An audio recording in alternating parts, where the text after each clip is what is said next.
प्रदेश में इस वक्त सबसे आशा भरा जीवन सिर्फ शिक्षा मित्र ही जी रहे हैं। शिक्षा मित्रों को बस लगता है कि अब समस्याएं हल होने वाली हैं और ऐसा कहा भी जाता है, लेकिन फिर से कुछ ना कुछ ऐसा हो जाता है जिसकी वजह से शिक्षा मित्रों की समस्याएं हल नहीं हो पाती। पहले कहा गया कि बैठक के बाद समस्याओं का हल होगा, फिर कहा गया दशहरे के बाद होगा, उसके बाद कहा गया कि दिवाली के पहले हो जाएगा, लेकिन अब कहा जा रहा है कि उपचुनाव के बाद शिक्षा मित्रों की समस्याओं का हल होगा। और ऐसा कहना है मुख्यमंत्री योगी आदित्यनाथ का, जो कि प्रदेश के मुखिया है। उनका साफ तौर पर यही कहना है कि उपचुनाव के बाद ही अब शिक्षा मित्रों की समस्याएं हल होंगी, लेकिन वो इन सारी चीजों पे सकारात्मक भी नजर आए हैं। उनका कहना है कि समस्याएं जरूर हल होंगी, लेकिन उपचुनाव तक इंतजार करना पड़ेगा। इसी के साथ बहुत सारी अफवाहें और बहुत सारी नकारात्मक बातें शिक्षा मित्रों के बीच में फैलाई जाने लगे, जिसमें कहा गया कि अब शिक्षा मित्रों की समस्याओं का हल नहीं हो पाएगा। लेकिन मुख्यमंत्री योगी आदित्यनाथ से मुलाकात के बाद प्रमुख सचिव से भी मुलाकात की गई। संगठन के पदाधिकारियों के द्वारा उत्तर प्रदेशीय प्राथमिक शिक्षा मित्र संघ के पदाधिकारी लगातार प्रयास कर रहे हैं कि जल्द से जल्द शिक्षा मित्रों की समस्याओं का हल हो जाए। इस वजह से वे सरकार के बीच में और अपने बीच में सामंजस्य बनाने का पूरा प्रयास कर रहे हैं। जिसके बाद उत्तर प्रदेशीय प्राथमिक शिक्षा मित्र संघ के प्रदेश महामंत्री सुशील कुमार यादव ने अपना एक वीडियो जारी किया है। उन्होंने क्या कुछ जानकारियां दी है, क्या कुछ बातें कही है, आप भी सुनिए। इस तरह से टेबल टॉक माननीय मुख्यमंत्री जी से उत्तर प्रदेश प्राथमिक शिक्षा मित्र संघ के द्वारा किया गया।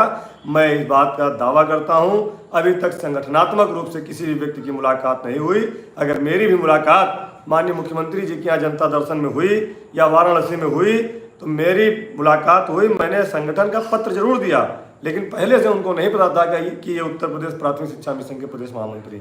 साथियों, उसके दूसरे दिन, उस दिन तो बहुत ज़्यादा व्यस्तता रही। हालांकि अध्यक्ष जी द्वारा आपको बताया गया, अध्यक्ष जी द्वारा कई चैनलों पर डिबेट में भी बताया गया, माननीय एमएलसी महोदय ने भी बताया, लेकिन मेरे अंदर भी एक जिज्ञासा थी कि मैं भी अंदर की बात आपको बताऊं। अब कुछ लोग कह रहे थे फरवरी तक का मानदेय आ गया तो हमारा अगर बढ़ेगा तो उसमें क्या होगा। अरे बढ़ेगा तो सरकार व्यवस्था करेगी। आप अगर बेसिक की व्यवस्था करेगी तो सर्व शिक्षा की भी तो करेगी कि बढ़ने के इंतजार में मानदेय ही ना दे करंट का।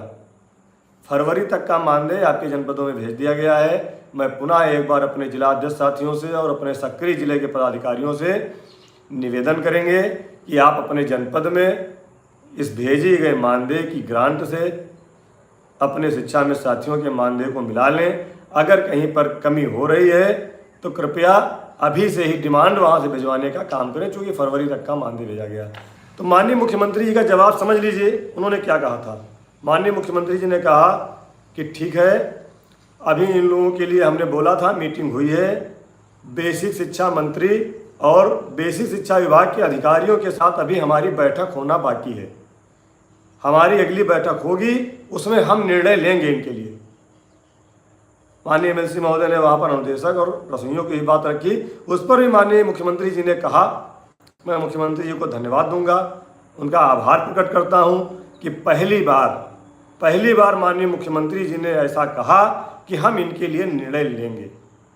और माननीय बेसिक शिक्षा मंत्री जी के साथ, बेसिक शिक्षा अधिकारियों के साथ वो बैठक करेंगे, क्योंकि प्रस्ताव जो आया उस पर निर्णय भी लेना है।